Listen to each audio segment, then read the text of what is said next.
vous, je suis Carole Octave et vous suivez la matinale. J'espère que vous êtes bien réveillés, que vous êtes de bonne humeur.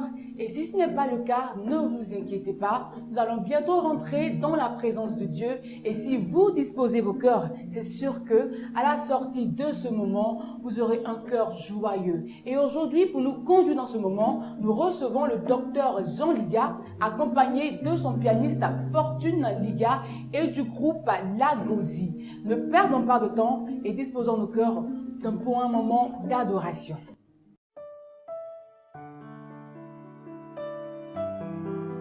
Tous, bonjour. Je voudrais ce matin donc vous saluer à vous qui êtes là-bas en Amérique, en Asie, en Afrique, en Europe et en Océanie. Vous dire que le Seigneur Tout-Puissant, par sa miséricorde, donc, a permis que nous vivions encore aujourd'hui. C'est pour cela qu'il mérite qu'on puisse l'adorer, lui rendre gloire, le célébrer. Et je vais donc demander à tout le peuple, à tous ceux qui sont avec moi, de baisser les têtes et on va donc remercier Dieu pour tout ce qu'il est et tout ce qu'il a fait pour nous. Que son nom soit béni. Prions le Seigneur. Notre Père dans les cieux, sois béni, sois glorifié, sois magnifié, sois célébré, sois adoré. Il n'y a pas un Dieu qui soit comme toi. Il n'y a pas un Dieu qui soit comme toi. Je voudrais te remercier beaucoup, vraiment beaucoup pour tout ce que tu es et tout ce que tu as fait. Seigneur, tu es Dieu bon, le sauveur, le tout-puissant, le protecteur. C'est toi, Seigneur, qui pourvoit la vie. C'est toi, Seigneur, qui sert de soleil. C'est toi, Seigneur, qui va te vivre encore aujourd'hui. C'est notre que nous puissions vivre à la gloire de ton nom. Sois béni pour tout ce que tu es. Sois béni pour tout ce que tu as fait pour nous. À Dieu soit gloire. Dieu saint, Dieu juste, Dieu miséricordieux, Dieu tout-puissant, Dieu fidèle, Dieu patient, Dieu glorieux. Seigneur notre Père, qu'est-ce que nous parlons de toi? Qu'est-ce que tu n'as pas fait pour nous? Nous avons tout tes bienfaits qui se donnent innombrables. On ne peut jamais aller dans ces bienfaits-là. Sois donc loué, sois donc adoré, sois donc magnifié, sois donc célébré, sois donc glorifié. Oh Dieu, que mon âme te dise merci, parce que quand je me rappelle par rapport à toi, ce que tu fais dans le monde, ce que tu as fait pour moi, quand je me rappelle de ma famille, ce que tu as fait pour elle, quand je me rappelle des hommes et des femmes qui étaient sous le pouvoir de Satan de mon Dieu, tu es intervenu pour sauver, pour délivrer, pour pardonner, pour guérir, pour restaurer, pour rafraîchir. Oh Dieu, tes œuvres sont innombrables. Tes œuvres sont innombrables. Que tu sois béni, Seigneur. À Dieu ce soit la louange au siècle des siècles. Alléluia. Amen. Amen. Bien, donc on va ensuite demander à Dieu de bénir cette structure qui a été mise en place par notre bien-aimé frère, l'homme de Dieu, le pasteur Kwamena Marcel, afin que cette structure puisse être une source de bénédiction pour le monde entier, la guérison, la délivrance, le salut des âmes, en tout cas beaucoup de consolation. On va prier donc pour la structure. Oh Seigneur notre Dieu, merci. Toi qui es bon, toi qui es si miséricordieux, toi qui es si grand, Seigneur qui Père. Nous voulons te dire merci pour cette structure. Nous voulons te dire merci pour cette œuvre qui a été mise en place.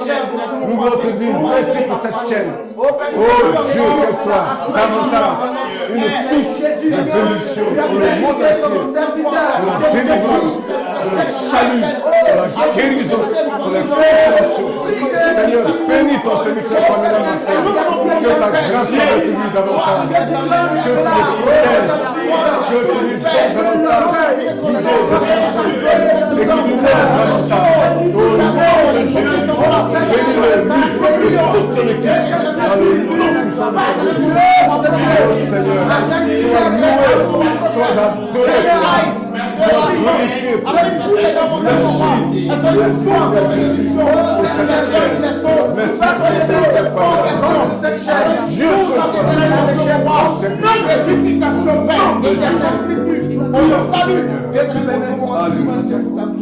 Gloire à Dieu.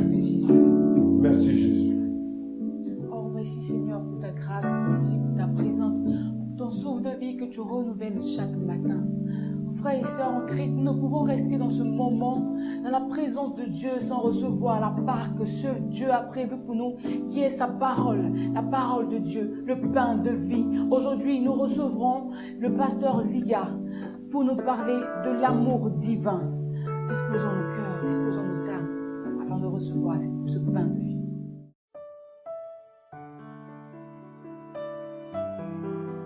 Je voudrais donc, chers frères, vous inviter à lire avec moi dans le livre de 1 Corinthiens chapitre 13, verset 13.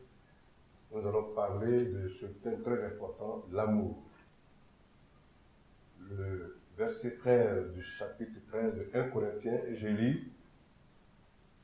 Maintenant donc, ces trois choses demeurent, la foi, l'espérance, la charité, mais la plus grande de ces choses, c'est la charité.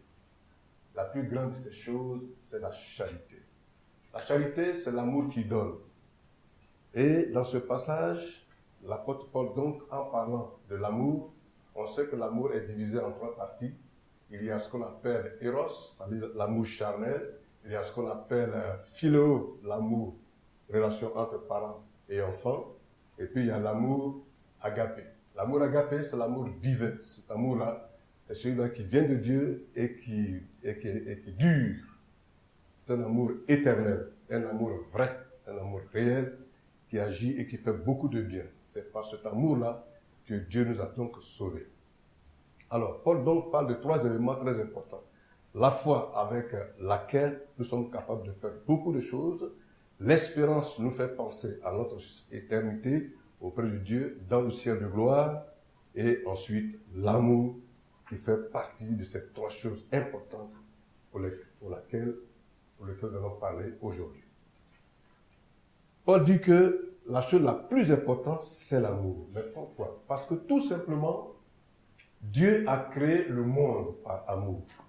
Et il a disposé chaque chose à sa place.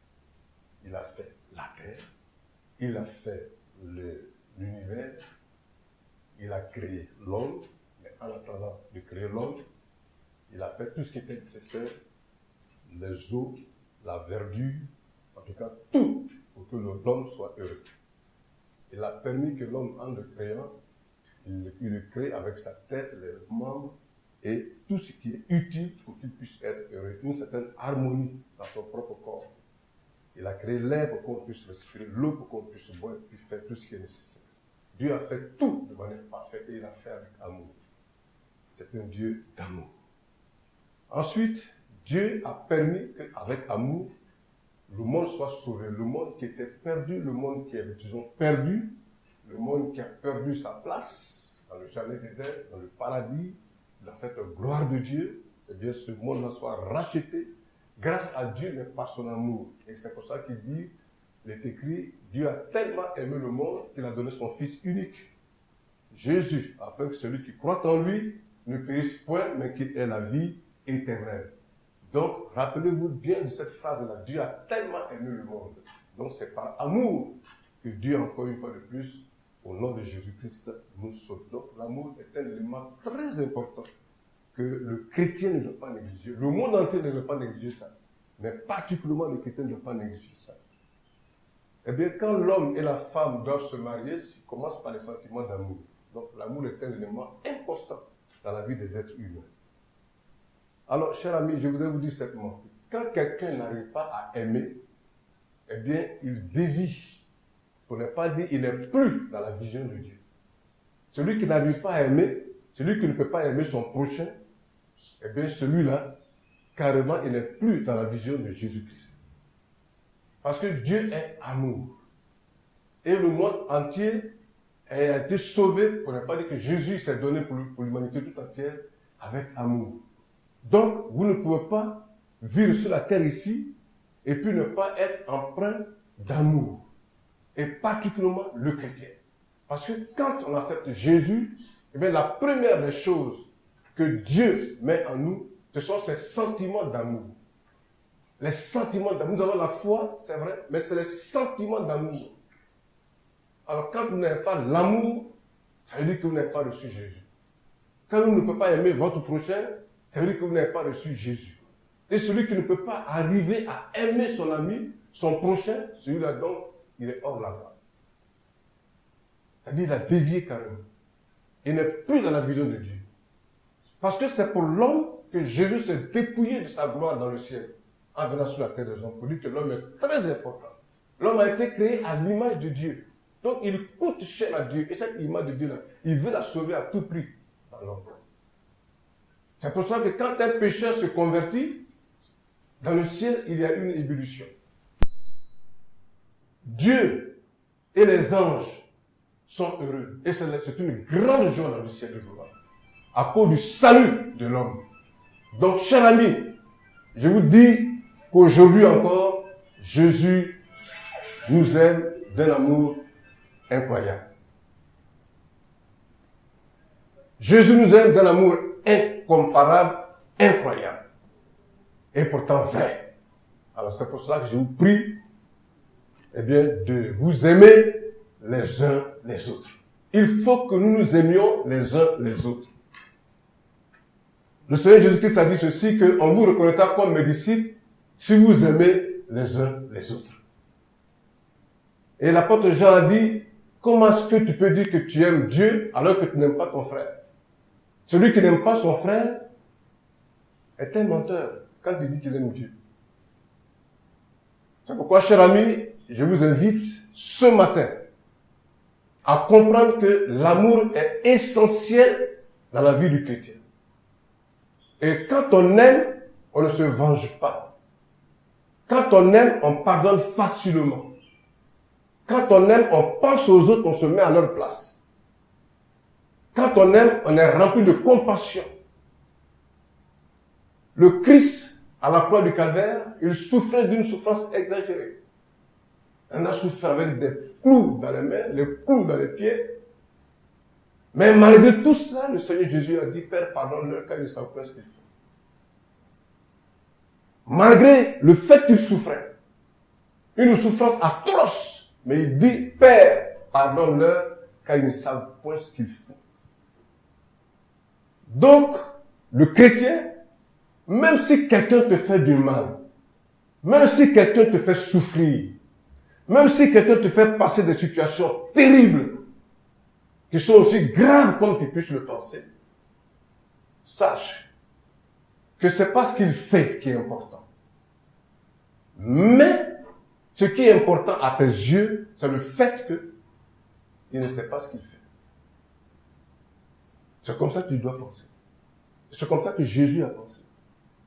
Père, pardonne-leur car ils ne savent point ce qu'ils font.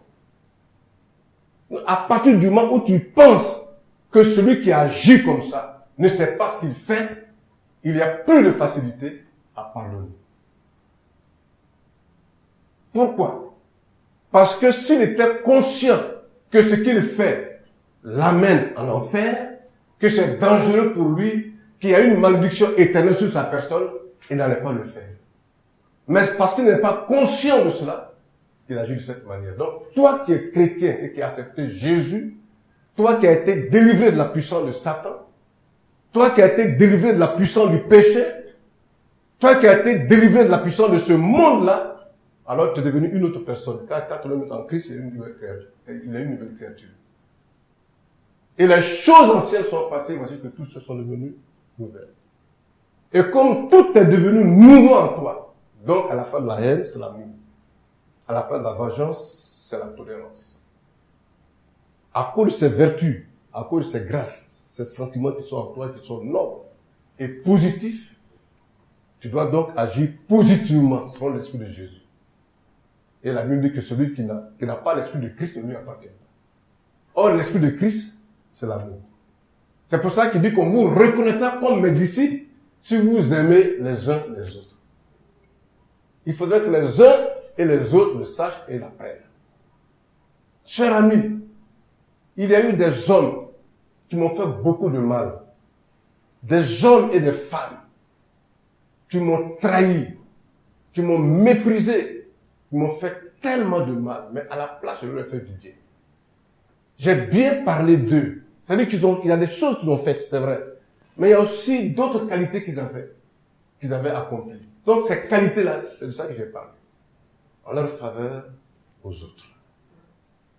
Pourquoi? Parce que moi, ma foi en Christ, mon amour pour Dieu ne me permet pas de les haïr. Et ce qui est intéressant, c'est que non seulement je parle en bien, mais aussi j'accomplis des œuvres pour que ceux-ci soient aidés. Mais je ne voudrais pas dire ça en détail ici. Mais c'est profond. Entre les mains du Seigneur, on lui a rendu gloire. Et on a dit, Seigneur, fasse de manière à ce que le mal que nous avons fait ne puisse pas nous détruire moralement et spirituellement. Donc nous voulons surmonter ça pour qu'à la place, nous le fassions du bien. La Bible a dit ceci dans Romains 12, que à moi la vengeance, à moi la rétribution. Donc cela voudrait dire que quand tu te venges, tu prends la place de Dieu. Et Dieu a dit à moi la vengeance. Donc ce n'est pas à toi la vengeance. Toi en tant qu'être humain, tu n'as pas le droit de te venger. Tu n'as pas le droit de rembourser le mal à autrui. S'il t'a fait du mal, laisse Dieu te venger. Et quand Dieu te venge, il n'y a rien de tel. La vengeance est réelle. La vengeance de Dieu, elle accomplit une œuvre, non une œuvre profonde, jusqu'à ce que tes ennemis reconnaissent que Dieu est avec toi. Mais quand tu te venges toi-même, tu ne fais qu'aggraver la situation. Parce que là, tu mets une bombe dans le cœur, eux aussi vont te rembourser le mal. Et puis, les mots ne peuvent aller qu'en spirale. Donc il faut faire beaucoup attention. Il faut être sage. Il faut être attaché à Jésus. Il faut prier le Seigneur. Il faut être dans sa présence. Il faut que son esprit vous anime, vous supervise. Il faut que vous soyez empreint de sa gloire. Une fois que les choses se passent de cette manière, il n'y a plus de facilité à pardonner et à penser aux autres. Le Christ l'a dit, il dit que nous sommes capables d'aimer. Il dit, priez pour ceux qui vous maudissent. Et de prier pour nos ennemis. Et de faire du bien à ceux qui nous maltraitent, à ceux qui nous maudissent, à ceux qui veulent le mal de nous. Donc, en principe, le chrétien est capable d'aimer même son ennemi, jusqu'à ce que sur la croix du Calvaire, quand celui-là, qu'on appelle cela le brigand à la croix, a reconnu son erreur, Jésus a dit, aujourd'hui même, tu seras avec moi dans le paradis. Donc, le Christ sait que nous sommes capables d'aimer, même au-delà de l'homme qui est gentil avec nous. C'est-à-dire même nos ennemis. Donc, le chrétien qui n'arrive pas à aimer, il y a une question qu'on va se poser à son sujet. Quel genre de chrétien es-tu? Est-ce un religieux ou bien une personne transformée et spirituelle? Il y a une différence. Et ceux qui sont vraiment transformés et qui sont spirituels, ils ne sont pas nombreux. C'est comme le Christ a dit, il dit tout haut, ne crains pas de ce que ton Père céleste a tenu bon dans le royaume des cieux. Ceux qui vont en enfer, ils sont nombreux. Alors, fais-tu partie de ceux qui vont aller au ciel ou bien? C'est une question. Est-ce que tu aimes vraiment? Si tu aimes vraiment Dieu, tu aimeras ton prochain, que Dieu te bénisse. Restons disposés, nous allons rentrer désormais dans un moment de recueillement. Je voudrais, chers frères et sœurs, vous inviter à écouter avec moi le groupe Lagosi qui a parlé tout à l'heure, parce qu'ils vont chanter tout à l'heure l'amour de Dieu, la grâce de Dieu, toutes ces bénédictions que nous avons reçues de sa part, tout ce qu'il a fait pour nous. Donc, nous allons le chanter pour dire Dieu merci. Alors, je vous présente donc le groupe Lagosi.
Are you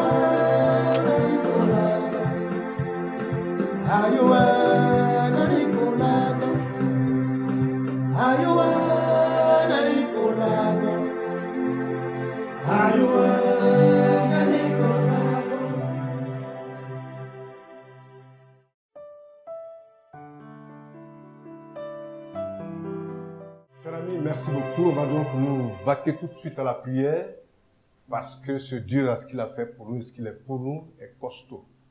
On ne peut pas tout définir, on ne peut pas tout dire en détail. Mais cependant, on va donc lui dire merci et le prier, effectivement, pour que il nous aide à aimer les autres. Cela est très important, afin que nous puissions toujours nous mettre au service des autres et que nous soyons des sources de bénédiction pour les autres, même pour le monde païen.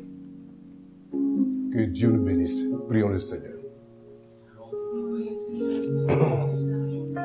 Notre Dieu dans les cieux, merci beaucoup. Merci pour cette belle occasion. Merci Seigneur Jésus de ce que tu as mis en nous, ton esprit, l'esprit de grâce, l'esprit d'amour, l'esprit du ciel, l'esprit de la vie. Seigneur, tu nous dis d'aimer les autres. Nous t'en prions, fais de nous des hommes et des femmes qui sont des sources de bénédiction pour les autres. À Dieu seul soit la gloire. Avec toi, tout est possible. Et tu as mis en nous la capacité de réaliser tout à la gloire de ton nom. Au nom de Jésus-Christ, Seigneur, que nous soyons capables d'aimer les autres, de surmonter les problèmes, les obstacles, les difficultés, les rancunes, les haines et tout esprit de vengeance. Donne-nous, Seigneur, d'aimer les autres. Nous te le demandons, Seigneur, au nom de Jésus, Père éternel. Exauce nos prières. Exauce nos prières. Parce que tu aimes. C'est pour cela que des ennemis à toi ont été pardonnés par toi. Des hommes méchants. Des hommes qui ont lutté contre toi, tu les as pardonnés, tu leur as fait grâce, tu as secouru, tu as délivré, tu as consolé, tu as restauré. Tu es le Dieu bon et miséricordieux, Dieu d'amour, Dieu de bonté, Dieu de grâce, Dieu de miséricorde, Dieu patient. Oh Dieu, que ton Saint-Esprit nous anime à la gloire de ton nom. Sois béni à jamais. À Dieu seul soit la louange. Alléluia. Chers frères et sœurs en Christ, retenons qu'en Christ nous devons avoir l'amour pour nos prochains, avoir l'amour pour nos parents, avoir l'amour même pour nos ennemis. Moi j'ai été ravie d'être avec vous, le pasteur Liga, j'en suis sûre également. Donc on se revoit un autre jour pour une nouvelle édition et d'ici là, que Dieu vous accompagne tout au long de votre journée. Que Dieu vous bénisse.